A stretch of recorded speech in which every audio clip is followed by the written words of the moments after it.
খুবই ইম্পর্টেন্ট যেটা গেম সেটা হচ্ছে আনিস এখন গুগল করতেছে বাংলাদেশে। আনিসের প্রথম বছর হয়েছে, আনিসের কোম্পানির নাম abc.com। আনিস এখন গুগল করতেছে যে কেমনে আমি ইনভেস্টমেন্ট পাবো। কারণ আনিসের মাথায় যেটা ঢুকছে, ধরো আনিস একটা লেটসে সে একটা ধরেই নিলাম সে একটা দারাজের মতো একটা কোম্পানি, জাস্ট একটা এক্সাম্পলের জন্য, যে বেসিক্যালি অনলাইনে কেনা বেচা করে, রাইট? আচ্ছা, ভালো কথা। দারাজের মতো একটা কোম্পানি বা আজকের ডিলের মতো একটা কোম্পানি আমি ধরে নিলাম, জাস্ট ইজি এক্সাম্পল। এটা বিভিন্ন রকম হইতে পারে, এটা রাইড শেয়ারিংয়ে হইতে পারে, এটা এডুকেশন এডটেক হইতে পারে, এটা কোম্পানি, ভালো কথা। অনলাইনে জিনিসপত্র বেচা কেনা হবে, এই কোম্পানি সে খুলছে, সে মনে করে এটা ইউনিক আইডিয়া, যদি এটার মধ্যে ইউনিক কিছুই নাই, এবং সে মনে করে যে ভাই এটা ফাটাই ফেলবে, পুরো পৃথিবী বদলায় ফেলবে, বাংলাদেশ বদলায় ফেলবে, মানে 180 মিলিয়নের মধ্যে 90 মিলিয়ন এটা কেনা বেচা করবে। তো কোনো কারণ ছাড়াই সে মনে করে এটা একটা ইউনিক আইডিয়া। বেসিক্যালি সে আসলে কম জানে, কিন্তু সে খুব সুন্দর কথা বলে, অসম্ভব ভালো কথা বলে, প্রচণ্ড ভালো প্রেজেন্টেশন স্কিল, অসাধারণ সেলসম্যান। সে কিনলো, কথাটা বোঝো, এই পার্টটা খুব ইম্পর্টেন্ট। ইয়ার ওয়ানে এবিসি কোম্পানি তার আশেপাশের মানুষের কাছ থেকে টাকা নিল। টাকা নিয়ে সে চিন্তা করতেছে যে আমি একটা ইনভেস্টমেন্ট নিব, ইনভেস্টমেন্ট নিলেই কোম্পানি বড় হয়ে যাবে।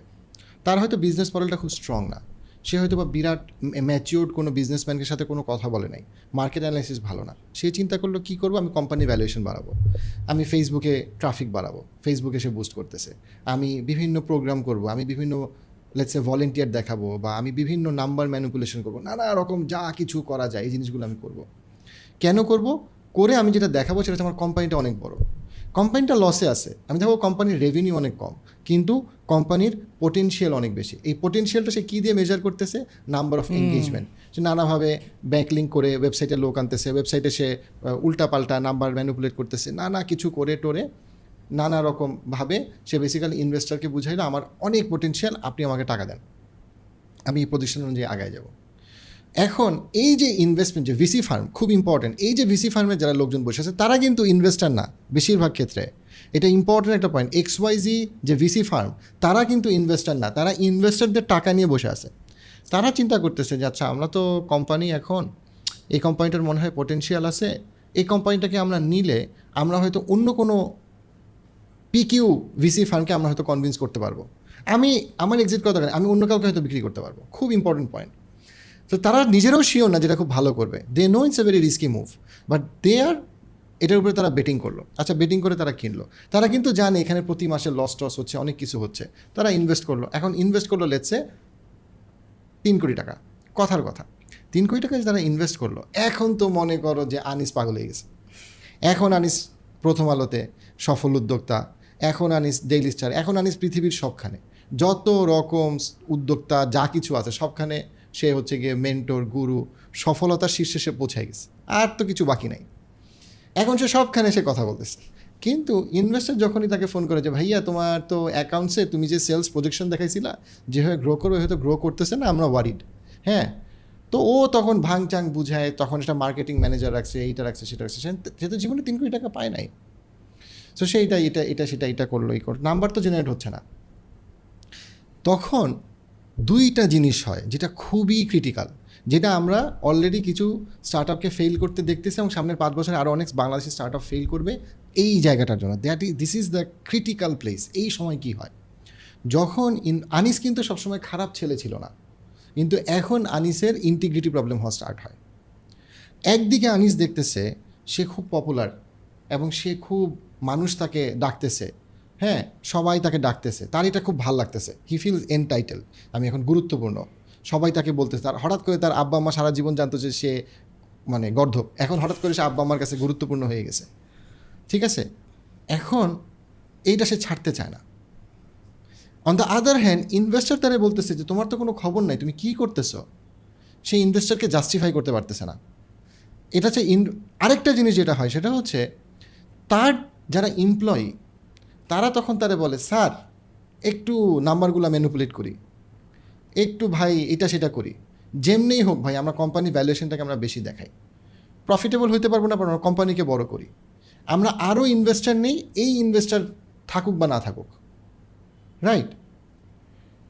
তখন তার দুইটার দিকে প্রেশার স্টার্ট হয়, একদিকে ইনভেস্টারের প্রেশার, আরেকদিকে হচ্ছে এমপ্লয়ির চাপ।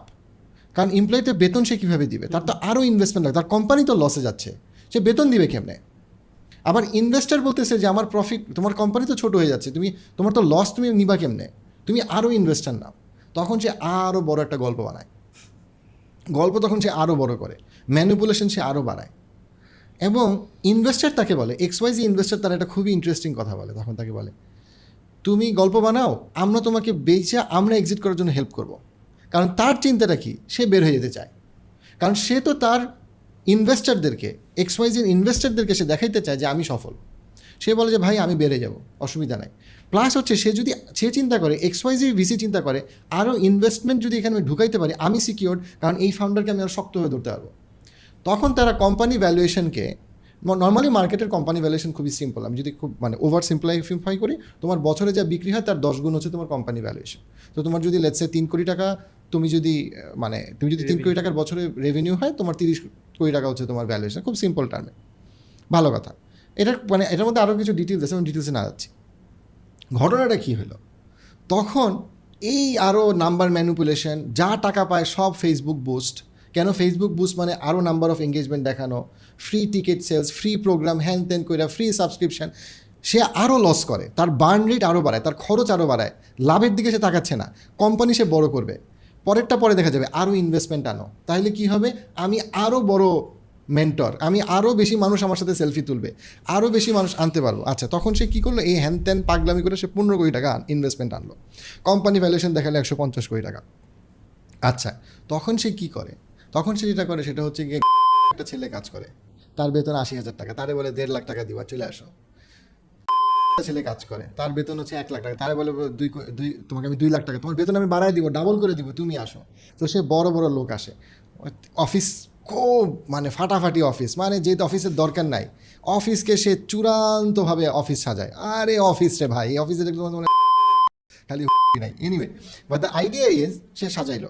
ভাই দাদা, আমি সব অফিস সাজানোকে আমি খারাপ বলতেছি না, আপনি আপনার নিজের টাকায় সাস্টেনেবল, স্কেলেবল, প্রফিটেবল বিজনেসে আপনি আপনার অফিস বানায় ফেলেন, হ্যাঁ, রুমে রুমে সুইমিং পুল দেন, অল গুড।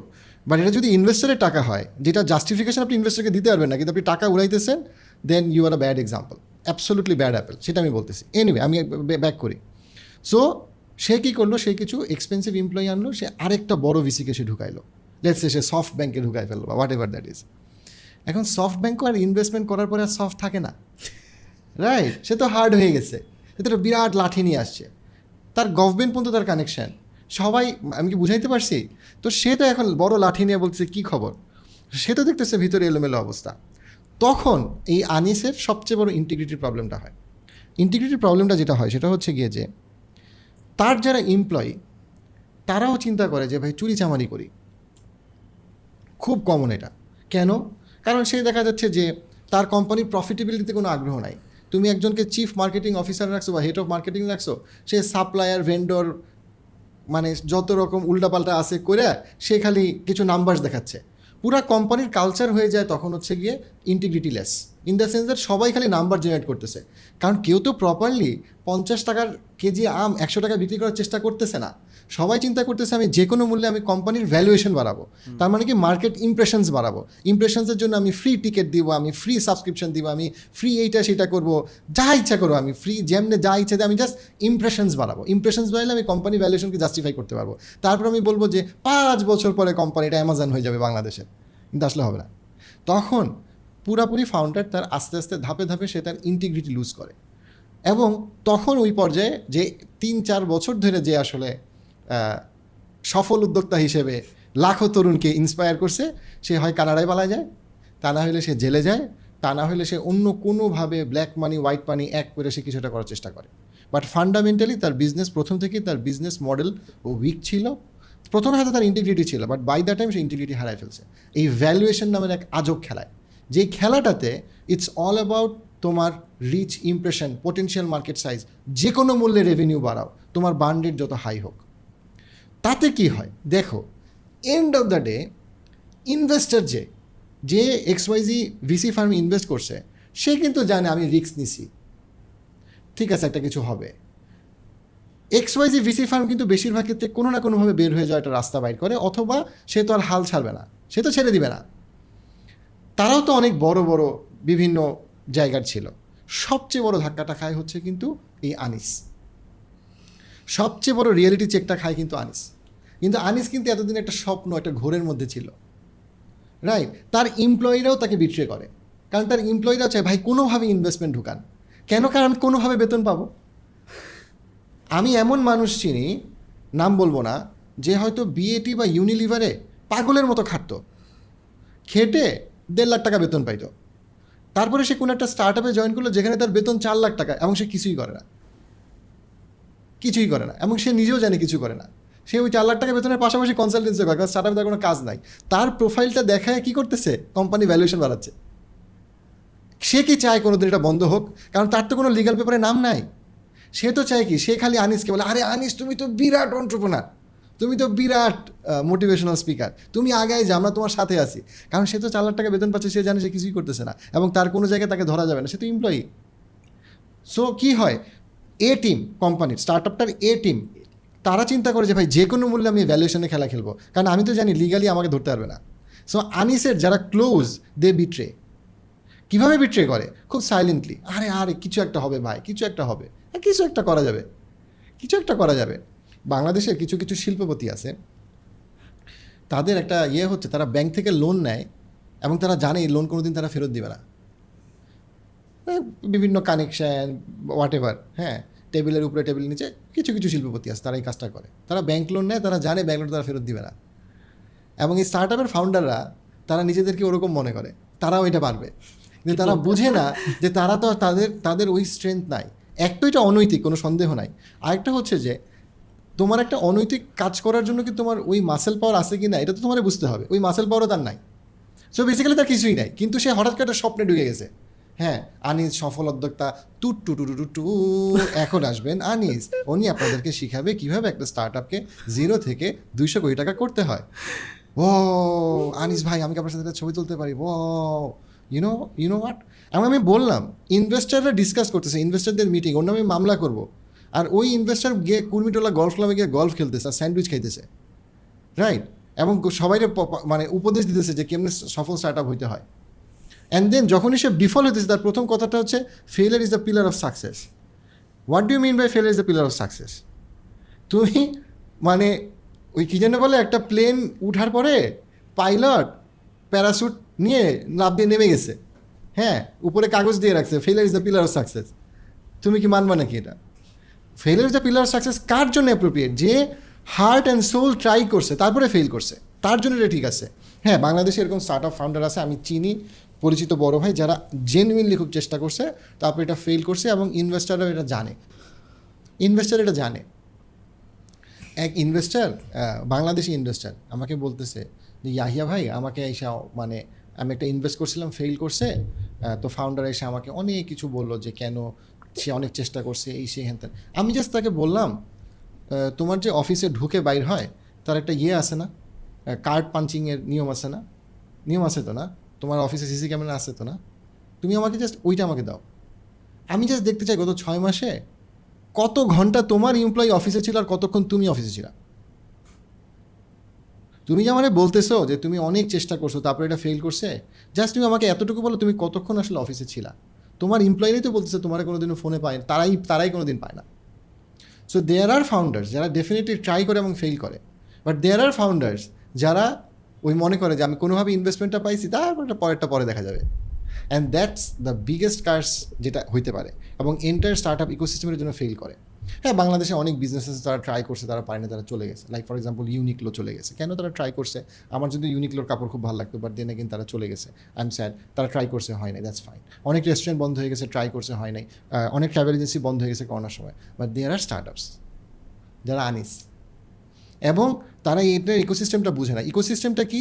একটা কোম্পানির ভ্যালুয়েশন আমি বাড়াবো, প্রফিটেবিলিটির দিকে দরকার নাই, বাট একটা সময় যখন বার্স্ট করবে তখন কার দিকে কে তাকাবে? কার দিকে কে তাকাবে? এবং এইটাই হচ্ছে সিলিকন ভ্যালি মডেলের সবচেয়ে বড় ট্র্যাপ, যে এই যে হাই গেইন, মানে severely high gain high risk model, এই মডেলে একটা পর্যায়ে গিয়ে integrity becomes in the grey zone. প্রফিটেবিলিটির চিন্তা না করতে করতে একটা সময় মানুষ ইন্টিগ্রিটি হারায়, জাস্ট কোম্পানির গল্প বলতে থাকে। এটার প্রবলি সবচেয়ে সুন্দর বা সবচেয়ে অ্যাপ্রোপ্রিয়েট গল্পটা হচ্ছে এলিজাবেথ হোমসের গল্প। বইটার নাম হচ্ছে ব্যাড ব্লাড, রাইট? তার যে কোম্পানির নাম ছিল থ্যারানোস। সে কী করছে? তাকে বলা হইতো নারী স্টিভ জবস, বিরাট কোম্পানি, হেলথ টেকে রেভলিউশন তৈরি করবে। সিলিকন ভ্যালি, আমেরিকা থেকে উঠে আসা, সিলিকন ভ্যালি থেকে না, বাট আমেরিকা থেকে উঠে আসা, পরবর্তী সে সিলিকন ভ্যালিতে অফিস করে। জিকিউ, ফোর্বস, সব বড় বড় কোম্পানিরা, ও হ্যাঁ, স্টিভ জবসের মতো কালো কাপড় পরতো, এখনও ছবিগুলো দেখলে তুমি বুঝবা। বড় বড় ইনভেস্টাররা চিন্তা করছে এই মেয়েই হবে দ্য নেক্সট স্টিভ জবস, মানে নারী উদ্যোক্তাদের স্বপ্নের ওয়ান্ডার ওম্যান চলে আসছে, এলিজাবেথ হোমস, টাট্টারা, মানে যত রকম ফ্ল্যাশি কিছু আছে। হ্যাঁ, এবং তার কোম্পানি ভ্যালুয়েশন ছিল কত? $10 বিলিয়ন। সে এখন কোথায়? জেলে। তার নামে মামলা চলতেছে, জামিন পায় না। কেন? কারণ একটা সময় গিয়ে যখন ডিউ ডিলিজেন্স হয়েছে বড় করে, তখন দেখা যাচ্ছে সে সমানে মিথ্যা কথা বলছে। তার সাথে একটা পাকিস্তানি কো-ফাউন্ডার ছিল তার, যার বেসিক্যালি সে ছিল যে আনিসের এমপ্লয়ির মতো। সে বলছে ভাই তুমি গল্প বলতে থাকো, আমরা দেখবো কী আর হবে, একটা সময় কিছু একটা হয়ে যাবে। পরে দেখা গেছে সে যতগুলা টেস্ট রিপোর্ট যা কিছু সব জায়গায় সে মিথ্যা বলছে। যত জায়গায় বলছে যে সে একটা রেভলিউশন আনতেছে, তার যে প্রুফ দিছে সে প্রুফগুলো ভুল ছিল। হ্যাঁ, আমেরিকান অনেক ইনভেস্টার আছে যারা অনেক ওয়াইল্ড রিস্ক নেয়, এখনও নিচ্ছে।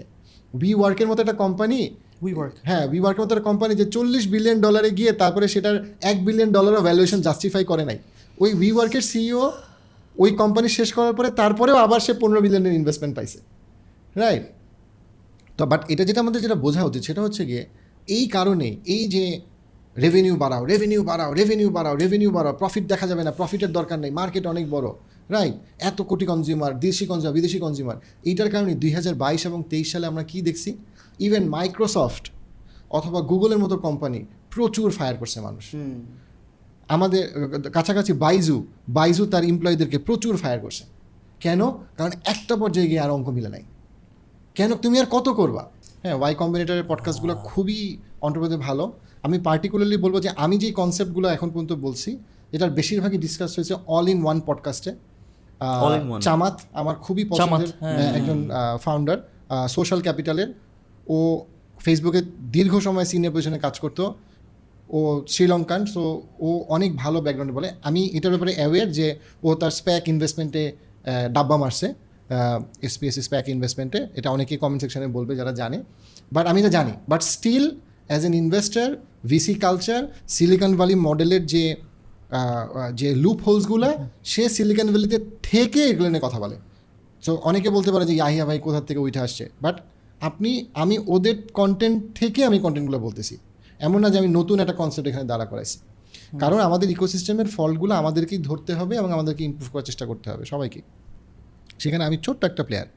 তো এখানে যেটা সেটা হচ্ছে কি, সো ওয়াই কম্বিনেটরের podcast, all in one podcast, founders podcast, এই পডকাস্টগুলো মানুষের অ্যাক্টিভলি শোনা উচিত যারা এই সার্কেলে আছে, ইকোসিস্টেমে আছে।